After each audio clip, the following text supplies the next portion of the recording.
sufficient background consensus around the need to maintain a basic floor of social rights protection in place to make the argument that courts can and should be more open to reviewing government decisions for how they comply with fundamental social rights considerations.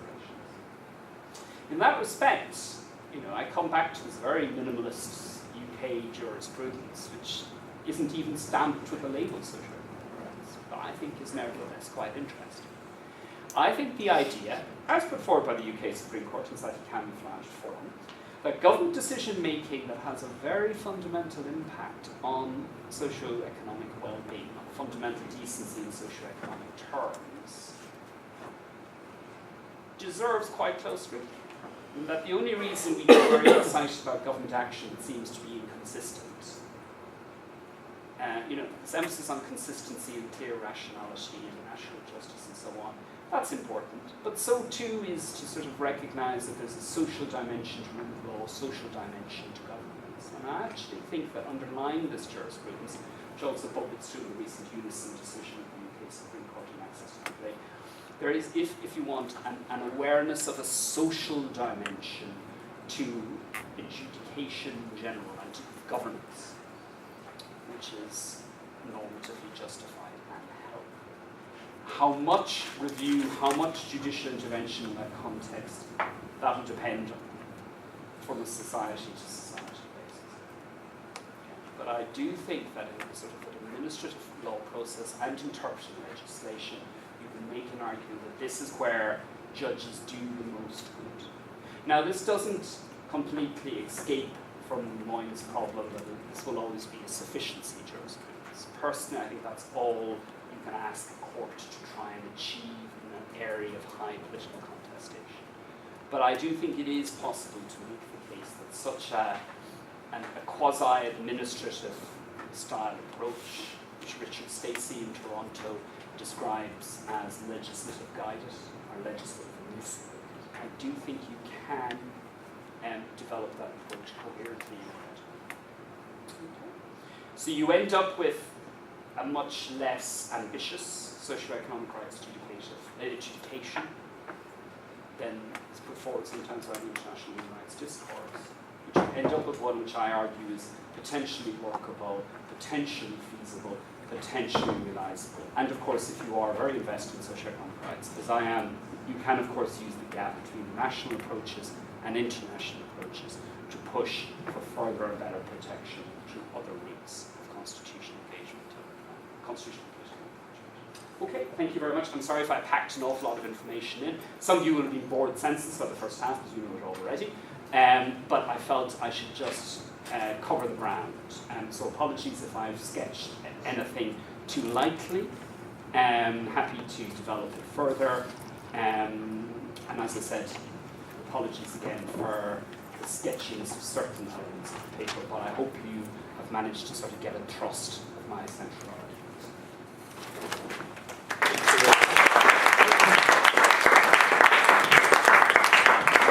Thank you very much, Colm, for a really, really interesting and thought-provoking presentation. I'm sure we have a lot of questions, comments, complaints, agreements, disagreements, and all other things. So I would suggest if we take a couple of questions in round, basically, collect a couple, and then give an opportunity for Colm to respond. Anyone? Grigori? Yeah. First, yeah. Okay. Thanks, Colm. My question is about the points of reference which the judges may use in Great Britain for sort of pursuing this in this direction. I understand that, for example, I'm not a British lawyer, I have to make this disclaimer, but I understand that in South Africa there is the constitution has a Bill of Rights. The German constitution has a Bill of Rights and has a basic principle of Sozialstaat, which also creates the sort of the normative ground for the judicial intervention and for making those rights enforceable. What about Great Britain? What would be the normative ground for the British judge in this situation? Thank you, gentlemen. I was just going to make a similar point. Are you sort of suggesting that the development, the beyond the minimum under this point, is essentially limited by the strength of the constitutional protections built in for those rights, i.e., without legislative consent, you cannot really break that initial barrier to judicial activity. Thank you. Maybe we should take one more. Anyone? Okay. I have two questions. You spoke about non-retroaggression and you didn't have time to discuss it, so Please knock discuss. yourself out. I'd be Okay. really interested to hear what you say about it. My question goes more about the South Africa. South Africa, the good bill decisions, one that we always look at. South Africa is always equidistant in terms of state capacity, state functionality in the world. Using Good Bill as a guide for action Europe, or using it as inspiration, makes sense. Anything South Africa can do, Germany can do better, UK can do better, because you've got the same tradition of legality and you've got highly functioning, highly administratively capable states. My question that I always come to, I think about the universality and indivisibility of rights, is that so much of what we say and so much of the theory we have about socioeconomic rights doesn't really make sense in states without that degree of state functionality. We develop theories of socioeconomic rights to try and guide, well, what kind of state we should live in or we should have. But it never really addresses the core question of what degree of state. So I suppose my question to you would be, does what you're saying about the achievability of minimum standards actually make sense outside of the context of the developed world? I know this is something a little bit oblique to what you're actually talking about, but we don't get many socioeconomic scholars up here, so Colm? Okay, the normative grounds. This paper, as I've developed it, is for an international audience, so I don't want to go too deep into the rabbit hole of the UK context specifically. I'm just using my examples from the UK, given the audience. But it's always an interesting question about the normative basis of judicial review in the UK law anyway, which is a good question. It is, look, all I will say is that if you poke around in the jurisprudence, you find some interesting positions, statements, views as to how administrative review powers can be applied. The example I love is the JCWI case from the 1990s, when the Court of Appeal struck down ministerial regulation depriving late applying asylum seekers of access to basic social welfare. And they famously quoted this case from 1806 involving a French ship that had wrecked on the shore of Sussex, and the locals were enthusiastically not let him off the beach and let him starve to death. And the local magistrate said, no, you can't let them starve to death on the beach. And this was suddenly elevated to a general principle of the common law, okay? Which you can raise issues with. You can also, frankly, I think, construct quite a good defense, that a sort of conceptual defense for that sort of principle, or at least say that it's about as fundamental, if you're serious about the social dimension, as other things that administrative jurisprudence protects. So all I'll say is that I think there's sufficient ingredients in UK law for a highly limited approach to be developed. In fact, not alone do I think there's sufficient ingredients, in many ways the courts are doing it at the moment. If you look at, I keep on saying this, if you look at judicial review decision making in the housing context, it begins to look rather remarkably like a very constrained, cautious, incremental socioeconomic rights adjudication that doesn't call itself by its name. So in a way it's already happening, is all I would say. And like many things in the UK, if it's happening, that's a normative basis. Moving on to the issue, the very good question, can you have this sort of review developing without some sort of legislative consent or clear constitutional mandate? Frankly, I think this is a general problem for rights review, or indeed for judicial intervention of any form, administrative law and so on, you need some sort of handle for the judicial intervention to attach on to. Okay? And you can discuss natural law principles, and you can sort of say ambitious things about international human rights law, now part of the corpus of common humanity and so on. But at the end of the day, if you're going to, in my view, if you're going to try and develop some sort of credible jurisprudence, you need some sort of legitimate, you need to have, at the very least, some sort of arguable foundation of legitimacy. Okay? And that means, for example, you can't go very far in this area in the UK. But, in Germany, for example, they have Article 20 of the Basic Law, which says that Germany is a democratic federal social state, with very, very clear indications to what that means, because it was there in the drafter's intent, 1948, the maintenance of some sort of decent welfare state. And you've actually quite a lot of decision making over the years and affirmed in legislation, preambles for legislation, and so on. So in Germany, what might seem like crazy judicial intervention by the Constitutional Court, actually you can point to developed legitimacy basis. And I think that's inevitable. That has to be part of the package. When it comes to the question about what you do in different countries and state functionality and so on, I think it's a very interesting question. A lot of the comparative constitutional literature is full of people trying to identify the perfect route for socioeconomic education.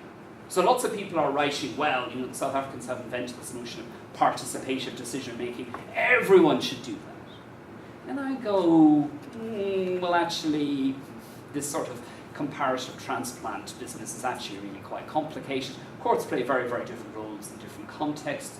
You simply can't read from one country to another what courts are doing. And the demands in different states in the Global South can be quite different.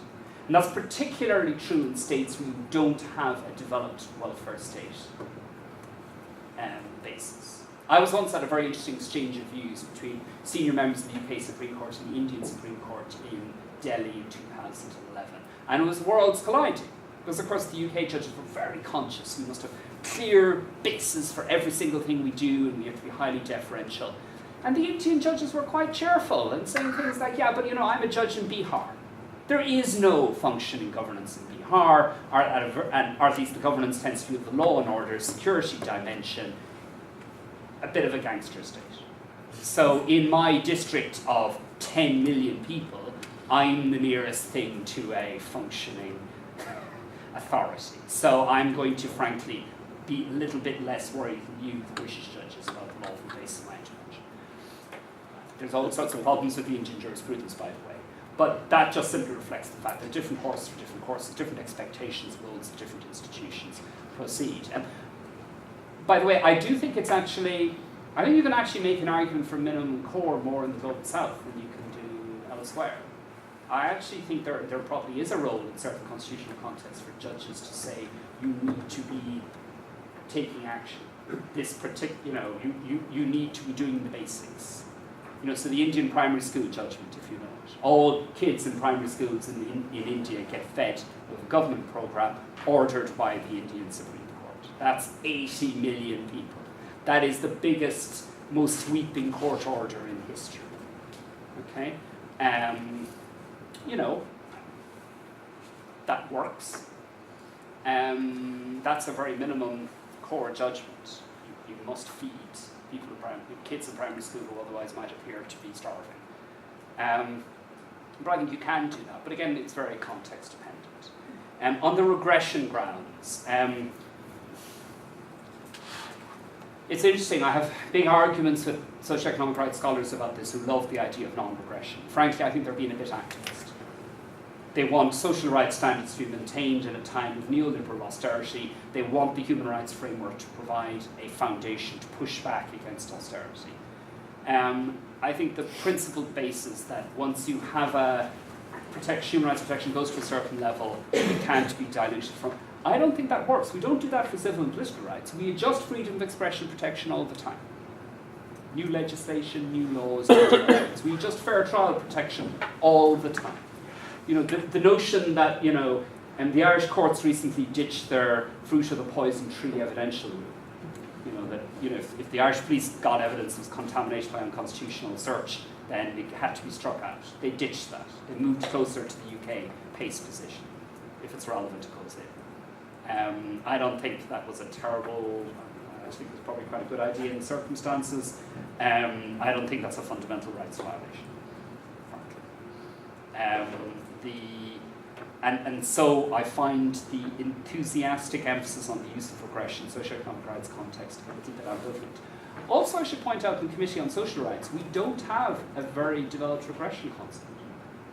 And frankly, as being on the committee for 10 years, assessing states' performance, we didn't need it. I think we've developed a very credible jurisprudence without going into those murky waters of non-regression.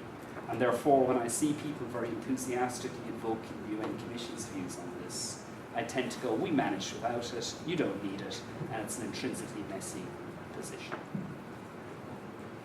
Thank you. I think there was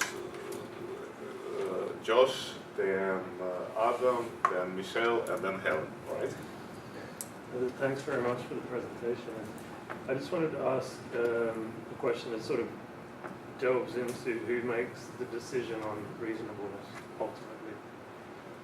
If the court takes a reasonableness approach and it keeps batting it back to Parliament and decision-making bodies, where do they get their expertise from? They get their expertise from economists, not lawyers, not social welfare advocates or whatever. They go straight to economists. So how does that reasonableness standard help us getting around what is effectively still an endless conversation between economists about what is the best way of providing social welfare? And I pick reasonableness, and it's again the same problem with proportionality, but perhaps your minimum core is one way of getting around that. But then how do you set the minimum core? So what kind of criteria do you use according to which country you're talking about, etc., etc.? You yourself know well that there's all of these measurement problems about how. I'd just like to hear what you have to say about that. But also another way of putting it is that you talk about this social dimension. So if in any of these three approaches you're talking about bringing in a social dimension, that effectively tends to collapse into an economic dimension, which collapses into economic expertise, which again collapses into this problem with economics. So my point is essentially, how do we deal with economics and economic expertise and economic experts, and the whole fact that we don't really know how to economically construct a proper state? Yep. Thank you. Adam? Hi, Colm. I'm interested in this pocket of housing jurisprudence. I just see if I can persuade you to tell us a bit more about it. So my kind of bundle of questions are, is the generalisation of pockets of jurisprudence like that a kind of significant or plausible way for jurisprudence to develop in the way you might want it to? And if so, is that pocket developing in a way which makes it generalisable? And if so, do you think it might generalise into other contexts beyond the pocket that you've identified? So those are my bundle of questions on that interesting jurisprudence. Michelle? Thank you. Thank you very much, Colm. I very much enjoyed your paper. And I'm sorry, I'm asking a question that's probably bigger than you're willing to answer, perhaps. But we had a report a couple of days ago which basically says that within 15 years the planet is going to start properly frying. And we've really had, as far as I can see, even the human rights community stayed relatively silent as far rather than just to say more rights will be better, will be better. And it strikes me that we're possibly going to need not just minimum standards, we're going to need an entire revitalization of the idea of how we respond to a crisis, which means that the idea of looking at it from a state-to-state perspective seems to be insufficient for one thing.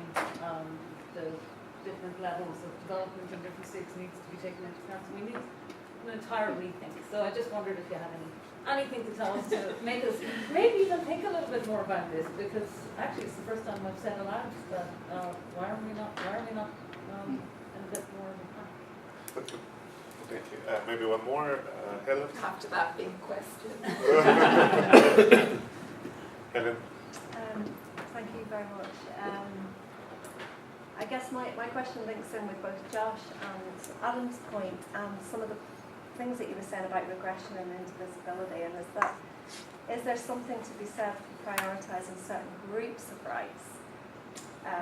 Not groups as in socioeconomic rights, but as in communities like children, their socioeconomic rights over these rights, socioeconomic rights of the adult population, because we know that regression on their rights or a breach of their socioeconomic rights has much more profound implications, not just for the children, but for society in general. And we've got an abundance of research, economic and otherwise, that tells us that if we don't, that actually it makes sound economic sense to invest in those rights. So therefore we should be making distinct arguments before the courts and economically, and we shouldn't side it just to a rights-based argument. We should be trying to be more creative with the way that we're gathering that evidence, so that we are actually making a special case for children. And I know people will sigh when they hear me say that, but I do. There's a strong literature that says we should be making special cases for children. Yep, absolutely. Take those. Okay, yes. The point about the environmental dimension, absolutely key. And I think it's really interesting. Frankly, I think the notion that a sort of human rights agenda can be confined to good old civil and political rights is philosophically bankrupt at this stage. That's my personal view on the normative level. If you want an example of environmental litigation, I don't know if you've seen the decision yesterday from the Dutch Court of Appeal. I mentioned my Twitter feed yesterday where they dropped a bomb. Remember now the Dutch courts are quite like the UK courts in terms of constitutional approach and deference to the legislator and so on. The Hague Court of Appeal declared the Dutch government to be in breach of Article 2 and Article 8 ECHR, not Free Floating Social Reference, by taking inadequate action on climate change. It's a bombshell of a judgment. If you look at my Twitter feed, there's a link to a full English translation about it. It's a bombshell because in Dutch constitutional terms, I don't think a Dutch court has ever done anything like this. It's a bombshell because they use the ECHR, not vague or other principles. And also, it's a really interesting judgment because it deals precisely with the transnational basis. Because the Dutch government, among its many arguments, why it wasn't breaching the ECHR for not doing more about global warming, one of its arguments was that, all this stuff is complex, it's transnational, we can't, we're the Netherlands, we're a small country, we concentrate on not drowning, and, we've other things to worry about. And the Dutch court simply, and bear in mind, the Dutch courts aren't, like the Indian courts. The Dutch court simply goes, this affects everyone. Future generation of Dutch people, including today's Dutch children, bang, so this isn't anyway. So have a look at that judgment if you want to see what a sort of radical environmental jurisprudence would look like, using, interestingly enough, the ECHR of all things. I'll just park it there as to whether it's, and invite you all to think about it. Ask yourselves, is it sustainable, is it plausible, what sort of relief can be granted, should courts be involved there? Obviously, the extent to which you think courts should be involved in this business will to some extent depend on your views about the extent of the environmental crisis and the adequacy of national governance mechanisms. But I'll just invite you to think about that. On the issue, the children disabilities point is really, really interesting. And Adam mentioned pockets of jurisprudence. You see, the really interesting thing is that if you start adding together jurisprudential development in the UK in different contexts, you start building up a picture, but it is pockets, but there are lots of interesting pockets. So you have this set of this jurisprudence that very clearly says, if you take away disability and other special forms of welfare support and you're in an especially vulnerable category, then we will subject that to more exacting review than if you're just an ordinary person, wherever they are, on social welfare. Okay? So we have this case called disability, recognizing that many persons on disability have extra vulnerability, so extra scrutiny is required. We then have the emerging children's rights jurisprudence of the Supreme Court, with the best interests test, suddenly beginning to bubble through, both in interpreting the ECHR, but also in straightforward administrative law review and in areas like refugee and asylum. So now if you look at some of the housing cases involving children, you have the best interests test of the children, the best interests of the child very much bubbling through there. So you're seeing this concept of vulnerable categories beginning to develop in the jurisprudence. Similar things are happening elsewhere, by the way. In the Dutch courts have developed quite a sophisticated notion of vulnerable categories. The question becomes, and Adam's question about when you've got these different pockets of jurisprudence, do they add up to something more? All I'll say is that if there comes a point in time where you're identifying different categories of vulnerable person, you're going to end up, frankly, with quite a different set of different categories of vulnerable people, and you at some point probably need to start recognizing a general principle covering all those categories. The development of the jurisprudence in this area has been really frustratingly hindered by local authorities settling. I have a very good friend in Daddy Street Chambers who has spent the last 10 years trying to find a local authority who is stupid enough to keep on appealing some of her arguments on the scope of Article 3 and 2 of the ECHR in relation to survivors of domestic violence. She has repeatedly been instructed by women, and on behalf of women and their children, who are victims of domestic violence, who need new council housing, often to relocate from specific council estate in London, or need a panic room, or special intercom facilities and so on. She's going into the High Court and making Article 2 right to life, Article 3 freedom from inhuman and degrading treatment, arguments, best interests of the child. She's putting it all in. And she's sometimes winning, sometimes losing, but now what they're doing is that they're settling all the time because they don't want to set a precedent on this. Now, for academics, that's an interesting issue to think about. We have no formal higher court jurisprudence on this. But there comes a point in time where, from the point of view of a barrister operating the legal system, if you're winning all the time because they're settling all the time, from my friend's perspective, this is more or less becomes settled law, in the sense of she will advise her client, I am 90% certain we can win this case, but it will take time. That's raised an interesting question for us all as lawyers as to when something becomes a settled rule or not. But it is, I think, an interesting example. That's another vulnerable category. And some of the Article 14 jurisprudence, the Rutherford case, and others are now beginning to recognise this as well. So we are having these accumulating vulnerable categories, and this concept of tighter human rights review, tighter administrative review, where vulnerable categories, where persons are in a vulnerable situation. And to me, those blobs are beginning to merge into a wider vulnerability category, which then begins to look like a socioeconomic rights jurisprudence, because socioeconomic rights is fundamentally concerned with more disadvantaged groups in society. Sorry, I'm talking for too long. The economics case is so interesting. I'm with Moyne when he says that ultimately human rights law is going to find it difficult to displace the governing ideology or the governing ways of thinking of a society. At least human rights law as a whole. I mean, if you think you're going to get an epic court decision that blows the lid off neoliberalism, I mean, good luck. But personally, I'd cheer you on. But I'm just very skeptical that it's going to. And there's always going to be a judge sitting there going, "I'm not going to blow the lid off this," you know. So I think you don't need to be a legal realist to sort of recognise that there might be limits to what law and lawyers can achieve in this context. Having said that, it is interesting. It has been interesting, if you're looking in the detail of this jurisprudence, how governments and local authorities always invoke the economic arguments, which comes down to basically we don't have money. Or at least we've lots of different expenditure we need to worry about, so you need to let us take the decisions. And it's interesting to see that those arguments don't always work.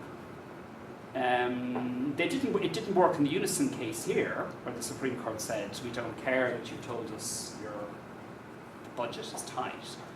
We see this impact on legal aid, and we think that there is a violation of common law rules. Now, legal aid is one arm of beverage, is 5 arms of the welfare state, so you could sort of begin to wonder what's so special about legal aid, maybe. But anyway, but what I would do is, I'm telling everyone is read the Hartz 4 case through the Constitutional Court. Because it's very striking how rational German governance is. When they set social welfare floors, the Bundestag doesn't just, the Minister for Finance doesn't just turn up in Bundestag and says, we need to give everyone 50 euros a week. And the Bundestag says, sure, fine. The statutory framework requires the Minister for Finance to come to the Bundestag with a needs assessment, cost of living, how much, his estimate, prepared for economists within the finance ministry, of what it takes to live with dignity in Germany. And then he needs to present that to the Bundestag, who consider it in committee and then vote on it. And it's that forms the basis of the law. So what the Constitutional Court decision was that we're not convinced by your reasoning. They had left out certain items of expenditure. Children's clothing, for example, had just been left out of the calculation. So what the Constitutional Court effectively said is that your own calculation seems to be defective, and to have an underdeveloped concept of what human dignity requires. So they used the calculation, what a German friend describes as a sumo move. You use the weight against the wrestler coming towards you. They used the fact that the finance ministry had developed this economic analysis. They identified gaps in it. They said, you're not vindicating the right to dignity, you need to try again. So they had to come back with a calculation that covered things like children's clothing, which inevitably meant higher unemployment benefits. And the Bundestag signed those off, and on the second challenge, the Constitutional Court said, right, now you've done the calculation in a way that conforms to human dignity. We personally might want to have a different set of unemployment benefits, but your calculation is now okay, so we accept that. But I thought that's an interesting example of sort of maybe challenging the we don't have enough money argument, which surfaces all the time. Can I just come back quickly? Because that's kind of what I was driving at by mentioning expertise, and like whether you seem to think that way, that there is scope within courts to debate economics as such. So everybody knows the general equilibrium models and all of this are very random when you look at them deeply.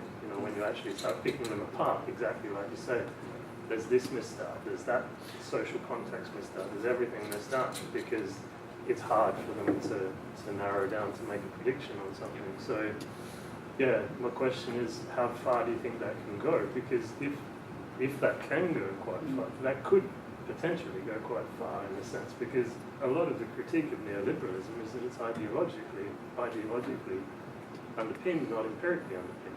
So this starts to look like it could be an interesting way of challenging an economic ideology as such, rather than an economic, a sound economic basis for planning.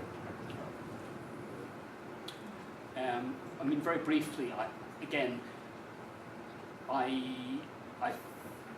I'm not convinced that courts will ever be too radical, or that indeed that they can be too radical. I'm also not terribly convinced that you can get hard economic argumentation before a court. Time passed, they don't like the arguments, they're lawyers, they've taken a decision to go to law school and not to make piles of money in an economics degree. That probably means that most people in the room, that they're a bit fuzzy on the hardcore math stuff. Apologies to those who are there. But I think it's always going to be very, very difficult. But I think there might be alternative routes for those sort of challenges to develop.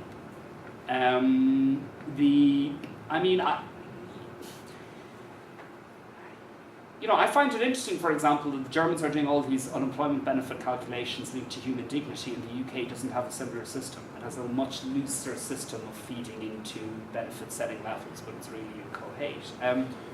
Let's have the Equality Human Rights Commission campaigning for a German-style structure. Let's have NGOs. Let's have, political parties being to put it in a manifesto, or being asked why they're not putting it on a manifesto. You can simply say, well, the Germans have a system. Why not? Why don't you? Let's have some sort of rational decision-making process. And that doesn't change anything. It's still the economists within the Treasury doing the sums. but it means there's something you can get to grips with. Okay? And there's something which you can have a wider political argument with. Legal arguments won't get you so far, but it does mean there's a sort of commitment to a certain structured way of approaching these issues, which by extension, in my view, makes it easier to tackle. Maybe we can go for the last round if you're all right with this call. Yeah. Mike, okay, let's. Yeah, Mike. Okay. Thanks, Tom. That was a great thing, really interesting. It sort of picks up a little bit with what you were just discussing with Josh, and maybe taking you back to the Tushner quote that you used at the start about maybe the argument, if we assume that's right, that the argument is over that states should protect social and economic rights, the question is how. Lots of the scepticism that I think you partly share, but also don't partly share about the success of these mechanisms stems, it seems to me at least, from the fact that we're trying to use the existing institutions to deal with the very quite new questions, and questions which, as you've discussed, they are arguably ill-equipped to deal with. Do you think that one of the things that's missing from the socioeconomic rights discourse is there a discussion about what kind of new institutions you might need? You know, doing this through the traditional common law courts seems to be, well, it's just never going to work, is it? I mean, so even if you did want to get on board with the social and economic rights thing, do we need to reimagine what the kind of institutions that are taking these decisions? And obviously you've got experience from the committee of a more mixed decision-making thing, but still very much viewed as outside the legal system and the authoritative tools that they have. I just wonder if you've got any thoughts about that. Kind of mixed on my side, but not really. You mentioned using Article 3, your defence cases for domestic violence cases. Just your thoughts on how Article 3 CHR is being used to kind of elucidate economic and social rights we see with the violence because of the Gwynedd case and stuff like that. I just wondered what your thoughts on its usage for that purpose. Nikos, did you have a question? Am I next? I think, yeah, I go that way. Thank you, Colm.